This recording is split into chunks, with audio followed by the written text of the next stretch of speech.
Shalom, shalom. First and foremost, I want to give all praises, glory, and honor to Yahweh, Bahasham, Yahweh Shai, Bahasham, Rakha Kodash, that belongs to the apostles and elders of Great Millstone. Salutations, much love and respect to you, Akim, out there pushing this word out in truth and sincerity.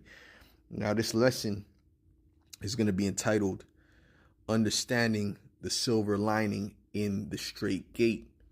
Okay, and what I mean by that is that there's silver lining even in these situations that we go through on a daily basis, because brothers are in this truth. You're going to catch hell, meaning you're going to go through hardships. You're going to go through different situations that are supernatural, that are orchestrated by the Heavenly Father and His Son Yahweh Shai in order to try you, in order to put you through that fire so that you can be purified, that you could come out on the other side better.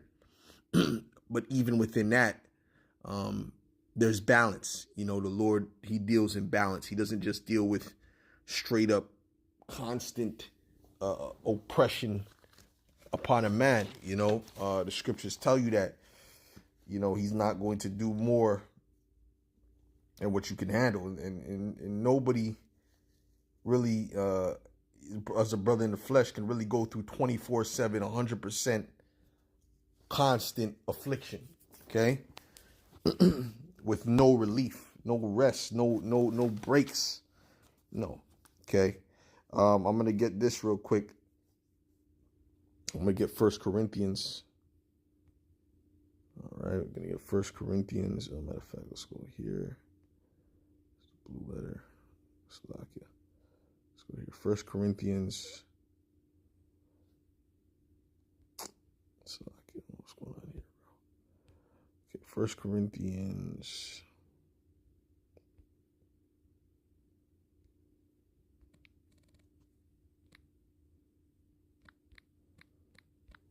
(10) and verse 13, and it reads,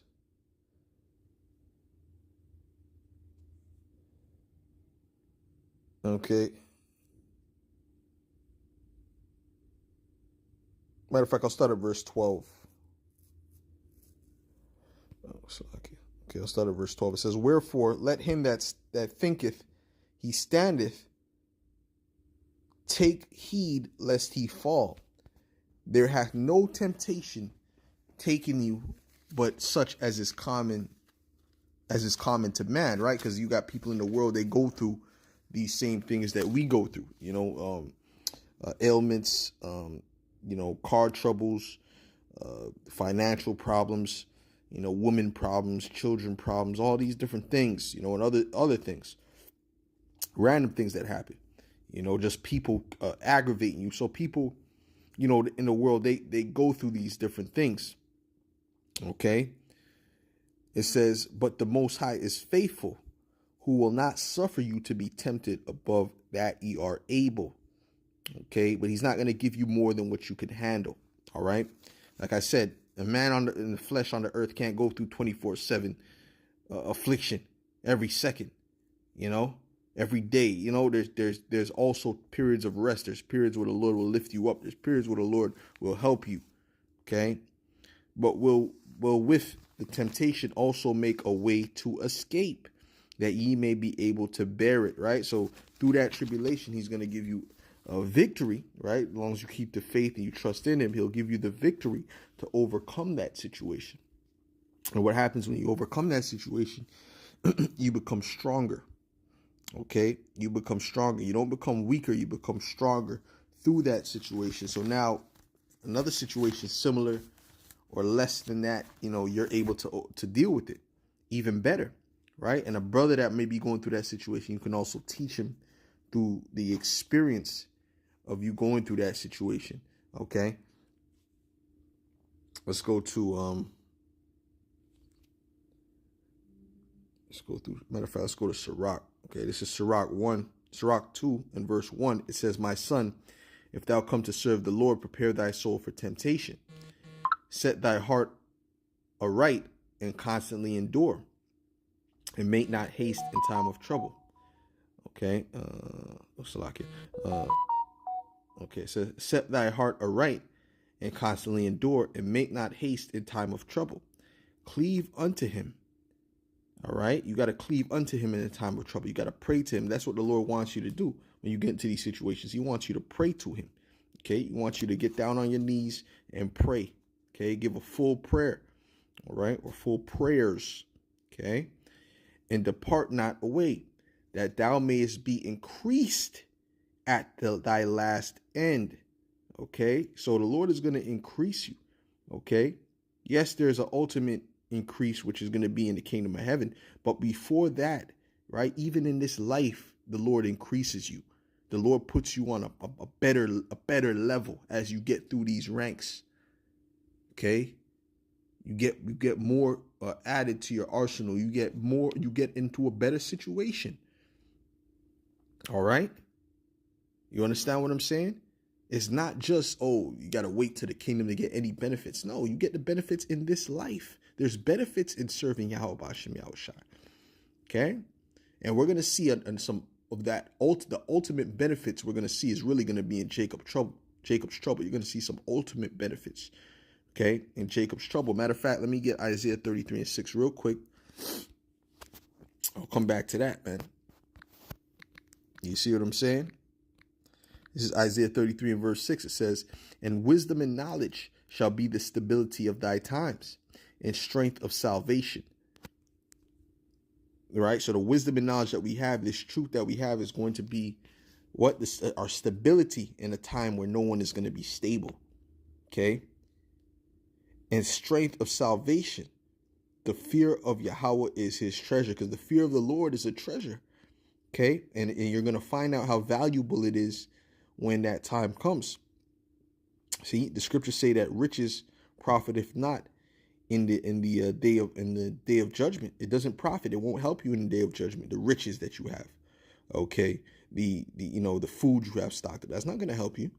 Okay, but the Lord is going to help, literally, supernaturally. He's going to help the brothers in this truth that's been following him faithfully, and that we're going to see that. We're going to see some great miracles, some things that's going to be clear that Yahweh Shai did it.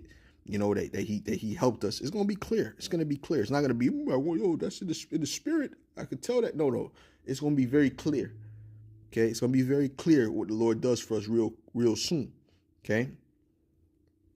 Although we know he does everything for us, but it's going to be clear that even if we tell an average person, they're like, damn, that had to be an act of the Most High. That had to be an act of God.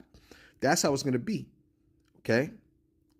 It says, cleave unto him, and depart not away, that thou, this is back to Sirach 2:3 now, cleave unto him and depart not away, that thou mayest be increased at thy last end. Whatsoever is brought upon thee, take cheerfully, and be patient when thou art changed to a low estate, right? Because the Lord, you're going to be constantly brought into low estates. You're going to be constantly brought into low estates, low positions. Okay? You understand? But if you're really watching and paying attention to the blessings that Yahweh B'Shem Yahushai is giving you, you'll find out that your low estate is higher than your previous low estate. Okay? Well, I'm speaking for myself. Okay? Like even when you deal with the stock market, there is something called new lows, right? So you get to a particular level, right, of the market, and then the market it levels out. Right, you get to a certain height, you know it's going to come down eventually because it has to level out. Okay, you're not going to keep constantly going parabolic to the moon. No, it's going to go up. Oh, that was a high. So you know that as a super high. So you know eventually it's going to come down and level up and level out. But when it comes back down, it's not the same low that it previously was. It's a higher low. Okay.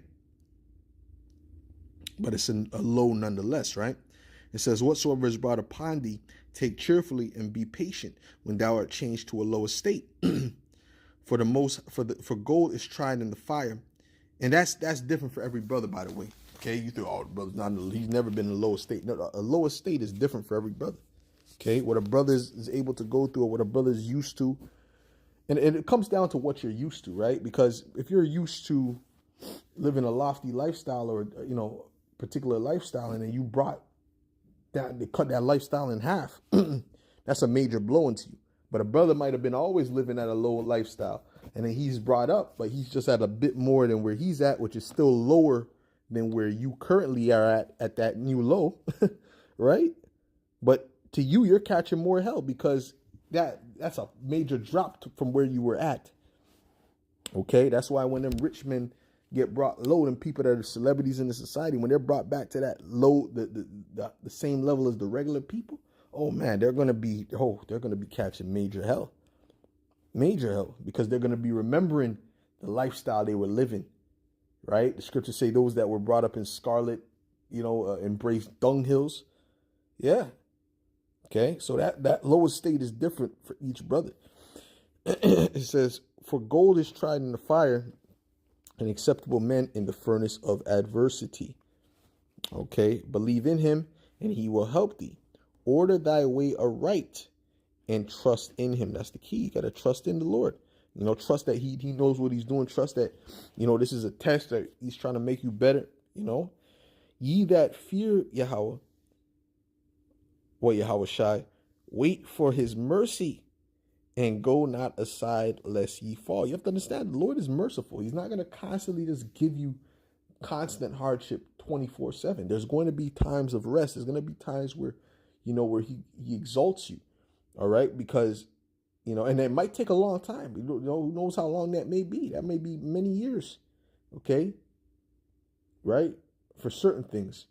Right. But you have to be able to catch the things that are even that are happening, in shorter periods of time. You got to see the blessings, man. See, that's the thing with Israel, when we went into the wilderness, they weren't even grateful for the blessings that the Lord did give them. Okay, they weren't. We got the manna from heaven. They were complaining. The quail, they were complaining.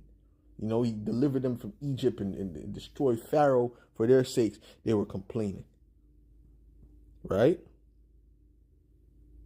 Every time they were complaining, that's what pissed off the Lord, man.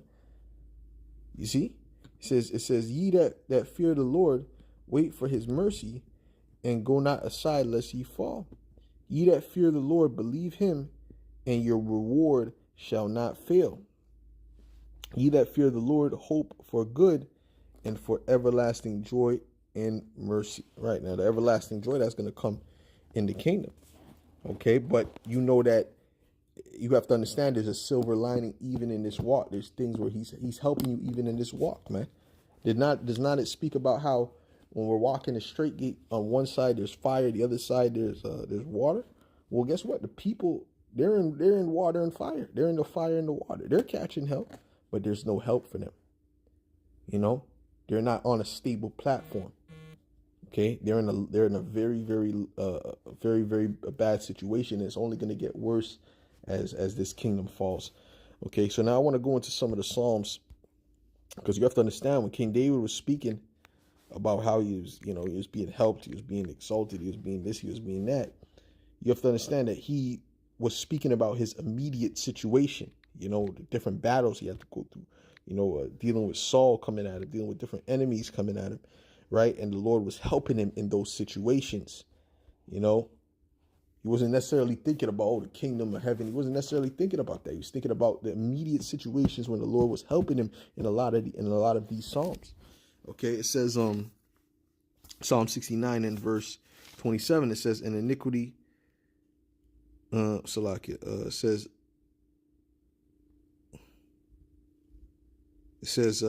Psalm 69 and verse 29, it says, but I am poor and sorrowful.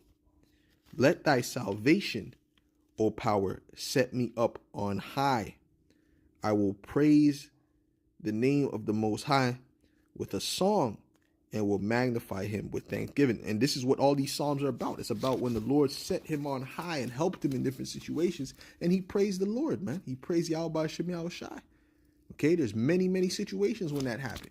Like when they came and they took the wives and whatever, and then he went and got back the wives. You don't think Psalms came out of that? I guarantee a psalm, which means song, came out of that, or multitudes of songs, right? Or when he was delivered out of many battles, there's psalms that's based upon that.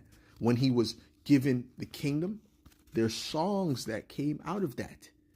Okay. When he was able to escape from Saul and then he was given the kingdom, that was him being set on high. That's when the Lord helped him and set him on high, as we're reading here. That was a case of that as well. Okay. Let's get Psalms 40. And so you're telling me he didn't catch hell while he was a king? Of course he caught. Yeah, David was catching hell. He had what you would call a bitter life. He had a lot of hell he caught, man. Okay, because he was constantly fighting enemies and so on and so forth. You understand what I'm saying? Right? This is Psalms 40 and verse 16. It says, but there was good within his life as well. Right? He had all the wives, he had the kingdom. You don't think he was living good too? It says Psalms 40 and 16. It says, let all those that seek thee rejoice and be glad in thee. So we got to rejoice and be glad. We can't just be in this constant snuffleupagus spirit, man. You got to be able to see the silver lining. Okay? Because that, first of all, that depressive spirit, that's contagious, man. Okay? Scriptures speak about one of the fruits of the spirit being joy. All right? It says, let such as love thy salvation say continually, Yahweh be magnified. But I am poor and needy, right? Which that doesn't mean, was King David begging for food no, he wasn't poor and needy in that necessary sense, but in the sense that he needed Yahweh B'Hashem Yahweh Shai. He was vulnerable because the poor is vulnerable. We are vulnerable. Bro, this brother's doing this job. He's this career. He's this, his brother has this money. That doesn't make him rich. He's still poor in this world. He's still in a lower state. Okay, but I am poor and needy, yet the Lord thinketh upon me. Thou art my help and my deliverer. Make no tarrying, O my power. Okay, and that's him making a way for you to escape, as we read earlier, in this life. You dig? This is Psalms 109 and 31. Because it could be depressing. You think shit. You're going to get this. It's all going to be bad from here, The apostles are, the apostles and brothers, they talk about the hell that you got to catch coming into this truth, because it's true. Right? And they're trying to get your mind prepared for that, so you don't think it's just all peaches and cream. But, once you get the understanding of that, you have to understand there's also good that comes from the truth. There's also good that comes in this life from serving the Lord, that how he helps you. They don't have help. This is Psalms 109. Listen, brother, where have you heard an apostle? You think it could happen ever that an apostle's homeless? Do you think that could possibly happen? You think that could happen that an elder bishop or elders is homeless? Oh, this elder's homeless. Listen, bro, we got the brotherhood, man. The brothers are here to cushion. But you got people that don't have that type of security. Okay, you got people that don't have, and that's through their labors for years and years and years and decades. The apostles, they earn that benefit. The elder bishops, they earn that benefit. But you don't have, so you don't have, you have people in that that don't have that. They don't know how they're gonna get from day to day. They're trying to live off a pension. They're trying to live off of this and that, and it's a constant stress and struggle. The apostles don't have to worry about that. But do they go through hardships? Of course. But do you think, like the Apostle Gabar, right? He went through that particular situation. He wasn't asking for money. He just made that video, for edification. He wasn't asking for money. I know because I commented on that video and asked him if he needed. He said no. That's not why he put it up, right? So he wasn't asking for money. But guess what? That money was sent to him, though. Bread was sent to him. Okay. And I know it had to be a good amount of bread, right? Because what? Because, hey, he deserves that from putting in that labor. The ox is worthy of his meat. Who gave them that cushion? Who put that cushion upon them? Who gave them that? Yahweh B'Hashem Yahweh Shai made sure they were good in that sense. Okay? You understand what I'm saying? This is Psalms 109 and 31. It says, I'll start at 30. I will greatly praise Yahweh B'Hashem Yahweh Shai with my mouth. Yea, I will praise him among the multitude, for he For he shall stand at the right hand of the poor to save him from those that condemn his soul. Woo! So he's going to save. Let me read that last part again. For he shall stand at the right hand of the poor, right? The needy, the brotherhood, the brothers that believe on him, the elect, to save him from those that condemn his soul. Even in this life, we got enemies, brother. We got enemies, man. I got all kind of enemies, man. There's situations I'm thinking about now where, deadly situations where the Lord delivered me out of. I mean, deadly. Doesn't even make any sense how I got delivered out of those situations. By enemies. By demons. You see? You understand what I'm saying? Yeah. Multiple situations. All praises called Yahweh Bahashem Yahweh Shai. That's why we praise his holy name. See, people don't get it. But if this was another person in these situations, they would have been through. Okay? They would have been through. Okay, this is Psalm 18:48. It says, he delivereth me from mine enemies. Yea, thou liftest me up above those that rise up against me. Thou hast delivered me from the violent man, right? And the top violent man that he's going to deliver us from in this time is Esau, Edom. Therefore, guess what? He delivers brothers from certain Jakes. You live in the hood and these different places with Jake. Man, I had to be delivered from Jake. Now, Jake is a demon. Jake ain't right. Jake is wicked. So you can imagine them brothers living in Chicago and these different crazy areas, man. They had to be delivered from Jake in certain instances, man. Therefore will I give thanks unto thee, O Yahweh, right? Among the heathen, and sing praises unto thy name. Great deliverance giveth he to his king, and he sheweth mercy to his anointed, to David, and to his seed forevermore. So David was being delivered in multiple situations. This is what I'm trying to put in your minds, that this was not just a one-off situation that he's talking about. He's not just talking about, when we get to the kingdom, that's my deliverance in the reincarnation. No, he's talking about also the deliverances that happened in that particular lifetime, man. He's always helping and delivering his elect, man. Okay, the Lord doesn't sleep. All right, and if you pray upon him, he's pitiful, man. He looks upon his servants with pity, man. This is Psalms 91 and verse 14. It says, matter of fact, I'll start at verse 13. It says, thou shalt tread upon the lion and adder, the young lion, and the dragon shalt thou trample under feet, because he hath set his love upon me. Therefore will I deliver him. I will set him on high. Woo! See that? This is a promise. Because he hath set his love upon me, therefore will I deliver him. I will set him on high, because he hath known my name. Right. So what's IUIC talking about? They're not going to be set on high. They're getting ready to be brought low. He shall call upon me, and I will answer him. I will be with him in trouble. I will deliver him and honor him. Woo, with long life. And will satisfy him and shew him my salvation. You see that? So the Lord is constantly working. Let me look up this word high. See if it says rum or if it's another Hebrew word. I just want to check this up real quick.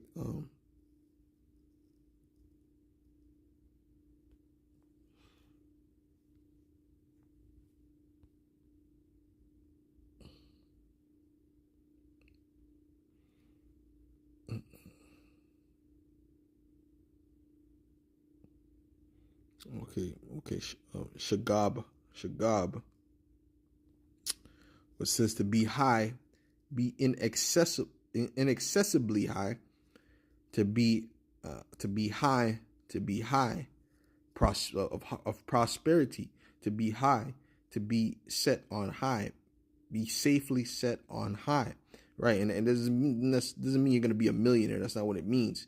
But you'll be put in a better position to be exalted, to set on high, to exalt in effective hostility, to be set securely. That's what it's about, to be set securely on high, to act exaltedly. That's what it's about, to be secure. Okay? So that's what the Lord is going to do for his elect. And it's going to be so much more evident in Jacob's trouble, man. That's why it says, what? Wisdom and knowledge shall be the stability of thy time. Stability goes into security, as well. So, Lord willing, this was edifying to the elect, and I'll say shalom.